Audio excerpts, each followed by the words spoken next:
Hi viewers, welcome back to South Tube. நாம இன்னைக்கு ஃபியூச்சர்ல இவ்ளோ பிரம்மாண்ட அரண்மனையா அப்படின்னு சொல்ற அளவுக்கு அமையவிருக்கிற ஒரு அரண்மனை பத்தி தான் பார்க்க போறோம்.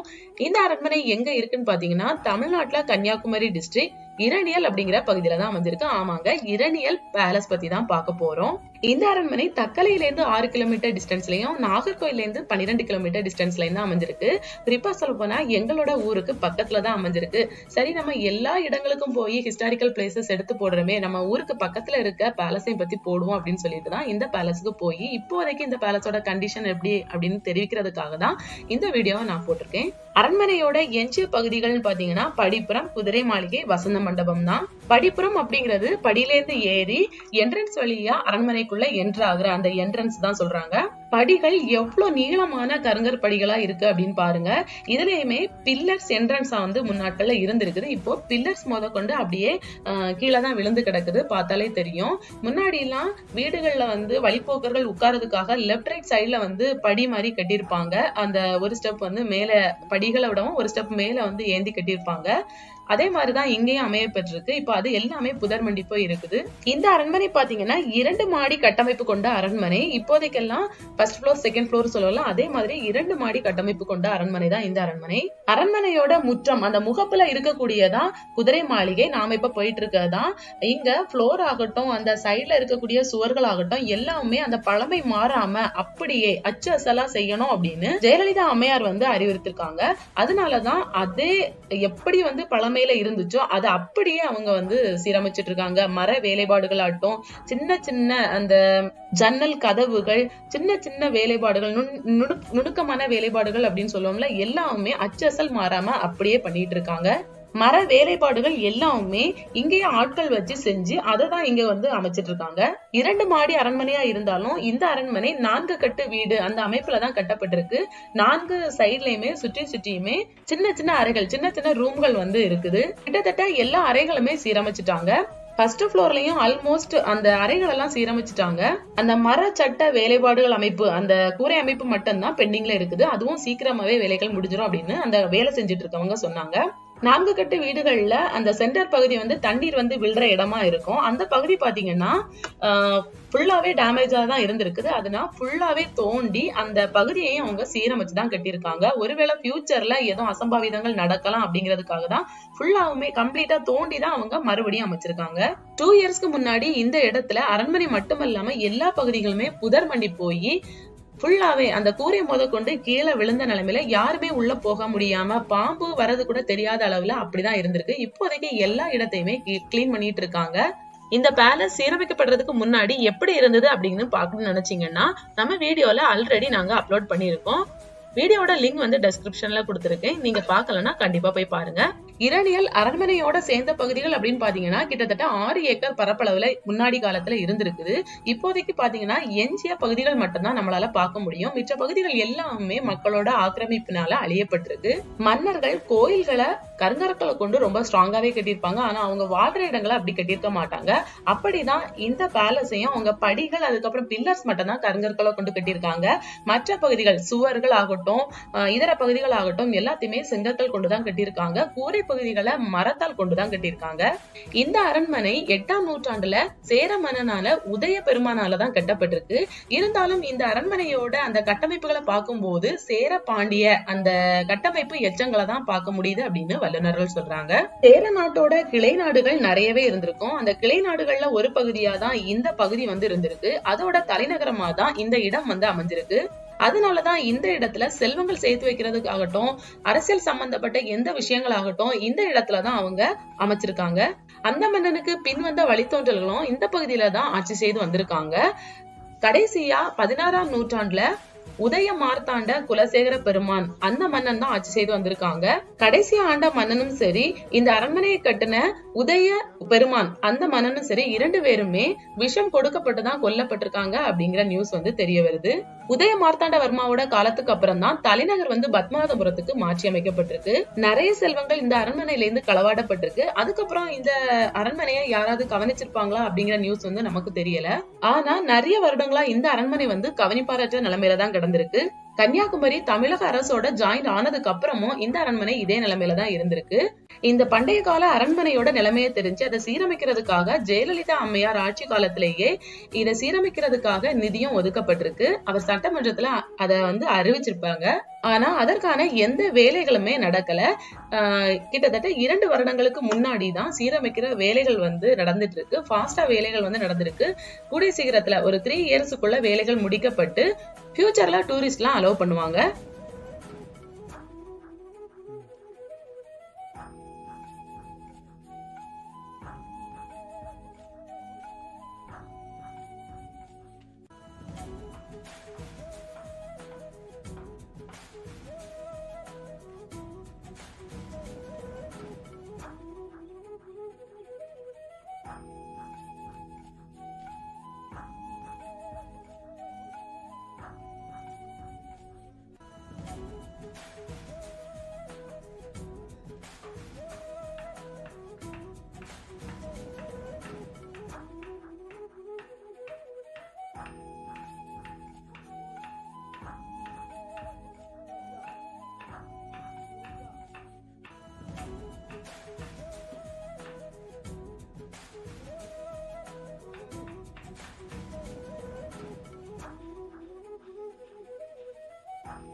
அடுத்ததா 4 கட்டு வீடா இருக்கிற இந்த அரண்மனைக்கு பின்னாடிதான் வசந்த மண்டபம் இருக்குது. வசந்த மண்டபத்துக்கும் செப்பரேட்டா காம்பவுண்ட் வச்சுதான் அமைச்சிருக்காங்க. இந்த வசந்த மண்டபம் ராஜாக்களோட ஆட்சி காலத்துல ரொம்பவே ஸ்பெஷலான மண்டபமா இருந்திருக்கு. ஏன் அப்படின்னா 8ஆம் நூற்றாண்டுல இருந்து 16ஆம் நூற்றாண்டு வரைக்கும் மன்னர்கள் அவங்களோட வழித்தோன்றல்கள் ஆட்சி பொறுப்பு ஏற்கிற நேரத்துல அவங்க உறைவாளை எடுத்து என்னோட கடைசி சொட்டு ரத்தம் இருக்கிற வரைக்கும் என்னோட மக்களை நான் பாதுகாப்பேன் அப்படின்னு சத்தியம் செஞ்ச இடமாக தான் இந்த வசந்த மாளிகை அமையப்பட்டிருக்க இடம் இருக்குது. அதனால இந்த இடத்துக்கு வாழ்வச்ச சத்தியம் அப்படிங்கிற பேரும் இருக்குது. இந்த இடத்த ஒரு புண்ணிய இடமா நினைச்சு ஒரு வம்சத்தின் வழித்தோன்றலா இருக்கக்கூடிய இன்றளவும் வாழ்ந்துகிட்டு இருக்க ஒரு மக்கள் தொடர்ந்து பூஜைகள் விளக்குகள் இந்த பகுதியில ஏற்றிட்டு இருக்காங்க. கோலங்கள் கூட போட்டிருக்காங்க. இந்த வசந்த மாளிகையில தான் 8 அடி நீளம் 4 அடி உயரம் கொண்ட ஒரு பளிங்கு கல்லாலான ஒரு கட்டில் இருக்குது. ரொம்பவே ஸ்பெஷலான கட்டில் அப்படின்னு இங்க பூஜை பண்றவங்க நம்புறாங்க. அதனாலதான் விளக்குகள் இந்த பகுதியில ஏற்றி வைக்கிறாங்க. இந்த கல் கட்டில சுற்றியுமே 4 சைடுல 4 மர பில்லர் எழுப்பப்பட்டு அதுக்கு மேல மர வேலைப்பாடுகளோட கூரையும் அமைக்கப்பட்டிருக்கு. இப்போதைக்கு அந்த 4 பில்லர்ஸ் மட்டும் தான் எஞ்சி இருக்கு. அந்த சேதப்படுத்தப்பட்ட கதவுகள் ஆகட்டும், அந்த மர வேலைப்பாடுகள் கொண்ட அந்த கூரை ஆகட்டும், எல்லாமே அந்த சைடுல வச்சிருக்கத நம்மளால பார்க்க முடியும்.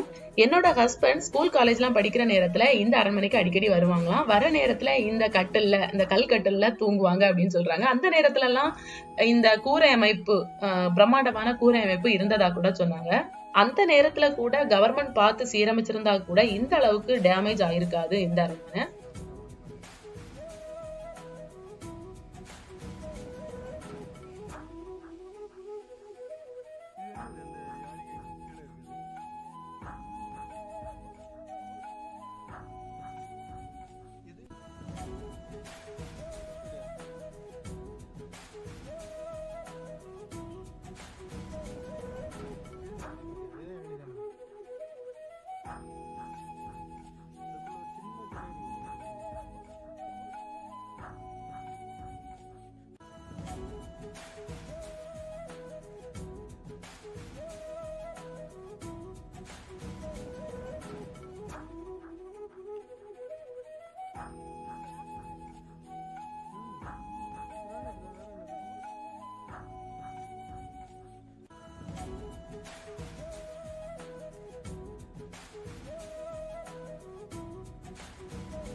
ராணி குளிக்கிற ஒரு தெப்ப குளமும் இங்க அமைஞ்சிருக்கு. சின்னதான தெப்ப குளம் தான். தெப்ப குளத்தோட சுத்தியுமே கருங்கற்களை கொண்டு அவங்க கட்டி அமைச்சிருக்காங்க. இந்த தெப்ப குளத்தையும் கண்டிப்பா சீரமைப்பாங்க. ஒரு காலத்துல நாட்டை ஆண்ட மன்னர்களோட அவங்க வாழ்ந்த இடமும் அவங்க யூஸ் பண்ணின தெப்பக்குளமும் சரி கிடக்குற நிலைமையை பாருங்க. எப்பவுமே மன்னர்கள் ஒரு விஷயத்த கட்டுனாங்கன்னா செஞ்சாங்கன்னா கண்டிப்பா அது பின்னாடி வரக்கூடிய மக்களோட பயன்பாட்டிற்காக தான். ஆனா இப்படி ஒரு பயன்பாடு இல்லாம இந்த தெப்பக்குளம் கிடக்குது. கண்டிப்பா அரசாங்கம் இந்த தெப்பக்குளத்தையும் சீரமைக்கணும் அப்படின்னு கேட்டுக்கிறேன். இப்ப எல்லாம் நம்ம வீடு கட்டணும்னா செங்கல்களுக்கு இடையில சிமெண்ட் வச்சுதான் கட்டுவோம். ஆனா முன்னாடி எப்படி யூஸ் பண்ணிருக்காங்கன்னா சுண்ணாம்புக்கல், அது கூட சேர்ந்து முட்டையோட வெள்ளைக்கரு, தேன் அதுக்கப்புறம் நிறைய மூலிகை சாறு சேர்த்துதான் கட்டியிருப்பாங்க. 8ஆம் நூற்றாண்டுல மக்கள் பயன்படுத்தின செங்கல் எப்படி இருந்திருக்குன்னு பாத்தீங்கன்னா கொஞ்சம் அகலமா உயரம் கொஞ்சம் கம்மியா இருக்கிற மாதிரி இருக்கும். இப்போதைக்குள்ள செங்கல்லாம் கொஞ்சம் உயரம் அதிகமா அகலம் கொஞ்சம் ஒடுங்கலா இருக்கிற மாதிரி இருக்கும். ரீசெண்டா நாங்க தஞ்சாவூர்ல சோழர்களோட அரண்மனையா சொல்லப்படுற மாளிகை மேடு போயிருந்தோம். அங்கேயும் செங்கற்கள் இந்த மாதிரி தான் இருந்துச்சு. ஒரு மன்னர் ஒரு இடத்தை தலைநகரமா சொல்றாங்கன்னா கண்டிப்பா அந்த இடத்துல கோயில் குளத்தை கட்டியிருப்பாரு. அப்படி அவர் கட்டின கோயில்களா ஒரு 2 கோயில்களை சொல்றாங்க. அவர் கட்டின ஆதி கோயிலா ஆழ்வார் கோயில் அழைக்கப்படுற சிவகிரி மகாதேவர் திருக்கோயில். அது ஒரு குகை கோயில் தான். அப்படியே மலைக்குள்ள குடைஞ்சு அந்த சிவபெருமான கட்டியிருப்பாங்க, சிவலிங்கத்தை அமைச்சிருப்பாங்க.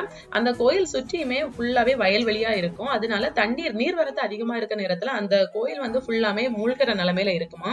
அதனால அவர் இந்த அரண்மனைக்கு பக்கத்துலயும் இன்னொரு மகாதேவர் கோயில கட்டியிருக்காரு. அரண்மனைக்கு பக்கத்துல மன்னன் கட்டின அந்த மகாதேவர் திருக்கோயில் இங்க இருந்து பார்த்தாலே தெரியும். இங்க இருந்து கிட்டத்தட்ட 100 மீட்டர் டிஸ்டன்ஸ்ல தான் இருக்கும். நீர்வரத்து இல்லாத நேரத்துல அந்த கோயில்லையும் மற்ற நேரங்கள்ல அரண்மனைக்கு பக்கத்துல இருக்க நாம இப்ப போக போற கோயில்லையும் போய் வழிபட்டு இருக்காரு. இந்த இடம் இரணியல் அப்படின்னு சொல்லியிருந்தாலும் இந்த இடத்துக்கு மார்த்தாண்டேஸ்வரம் அப்படிங்கிற பேர் இருக்குது. ஏன்னா மார்த்தாண்டவர்மா தலைநகரமா அறிவிச்சு அவர் ஆண்ட இடம் அப்படிங்கறதுனாலதான் இந்த இடத்துக்கு மார்த்தாண்டேஸ்வரம் அப்படிங்கிற பேரும் இருக்குது. சிவகிரி மகாதேவர் திருக்கோயில். இந்த திருக்கோயிலோட 4 சைடுல இருந்தும் கோயிலுக்குள்ள என்ட்ரி ஆகுற மாதிரிதான் என்ட்ரன்ஸ் அமைக்கப்பட்டிருக்கு. நாம இப்ப போயிட்டு இருக்கிறது மேற்கு சைடு வழியா உள்ள என்ட்ரன்ஸ். கோயிலோட வடக்கு தெற்கு சைடுல 2 குளங்கள் இருக்குது. ஆனா கோயிலோட குளமா வடக்கு சைடுல இருக்க குளத்தை தான் சொல்றாங்க. கோயில்ல நாகராஜாக்குன்னு சன்னதி, விநாயகர் சன்னதி, அதுக்கப்புறம் சிவன் கோயில்கள்ல பெரும்பாலும் எந்தெந்த மாதிரி தெய்வங்களோட சிலைகள் இருக்குமோ அப்படிதான் அவங்க அமைச்சிருக்காங்க. இந்த கோயிலும் கிட்டத்தட்ட 1200 வருடங்களுக்கு பழமையான திருக்கோயில் அப்படின்னு சொல்றாங்க.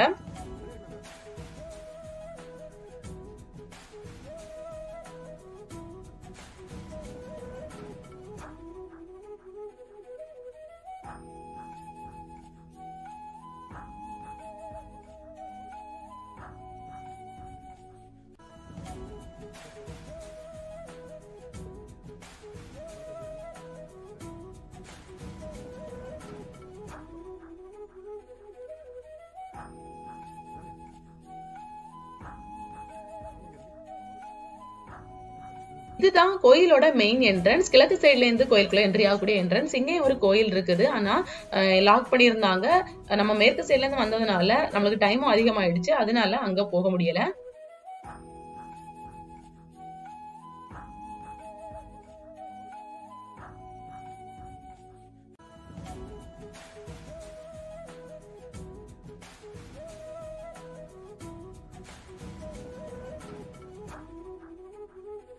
இதுதான் வயல்வெளிகள் சூழ்ந்து சேர உதய பெருமானால கட்டப்பட்ட ஆதிகால திருக்கோயில் சிவகிரி மகாதேவர் திருக்கோயில். இந்த இடத்த ஆழ்வார் கோயில் அப்படின்னு சொல்லுவாங்க. இது ஒரு குகை கோயில் தான். ஆனா ரொம்ப லேட்டா தான் ஓபன் பண்ணுவாங்களாம். ஒரு 5, 6 அந்த நேரத்துல இந்த கோயிலுக்கு வந்தாதான் நம்ம வழிபட முடியும்.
இதுதான் கோயிலோட தெப்பக்குளம். இந்த இடத்தை நீங்க பார்த்தாலே தெரியும் இப்போதைக்குமே இன்றைக்குமே இந்த இடம் எப்படி இருக்குது அப்படின்னு.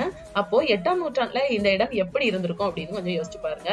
ராஜாக்கள் கட்டின பிரம்மாண்டமான அல்லனா இடங்களுக்கு தான் நம்ம போவோம். இதே மாதிரி ராஜாக்கள் கட்டின இடங்களுக்கு நம்ம போக மாட்டோம். இன்னும் நம்ம இடத்துலயே நம்ம ஊர்லயுமே எத்தனை பேருக்கு இது ராஜா கட்டின திருக்கோயில் தான் அப்படிங்கிறது தெரியும் அப்படின்னு நமக்கு தெரியல. இரணியல் பேலஸ் சீரமைப்பு வேலைகள் முடிஞ்சதுக்கு அப்புறம் அந்த பேலஸை சுத்தி பார்க்கணும் வரணும்னு நினைச்சவங்க மன்னர் கட்டின இந்த கோயில்களையும் வழிபடுங்க. இரணியல் பேலஸோட அப்டேட் தொடர்ந்து நம்ம சேனல்ல பார்க்கலாம். இந்த வீடியோவை பார்க்குற நம்ம ஊர் மக்களை யாராவது இருந்தீங்கன்னா உங்களோட ஊர் பேர் என்னதும் இரணியல் பேலஸ்க்கு நீங்க போயிருந்தீங்கன்னா உங்களோட ஃபீலிங்ஸ் எப்படி இருந்துச்சு அப்படிங்கறதையும், இந்த கோயில்களுக்கு நீங்க போயிருந்தீங்கன்னா உங்களோட எக்ஸ்பீரியன்ஸ் எப்படி இருந்துச்சு அப்படிங்கறதையும் கண்டிப்பா கமெண்ட்ல தெரிவிங்க. இந்த மாதிரி ஹிஸ்டாரிக்கல் கோயில்கள், இடங்கள் இருந்துச்சுன்னா கண்டிப்பா அந்த இடம் எங்க இருக்குது அப்படிங்கறத கண்டிப்பா கமெண்ட்ல தெரிவிங்க. இன்னொரு வீடியோல சந்திக்கலாம். நன்றி.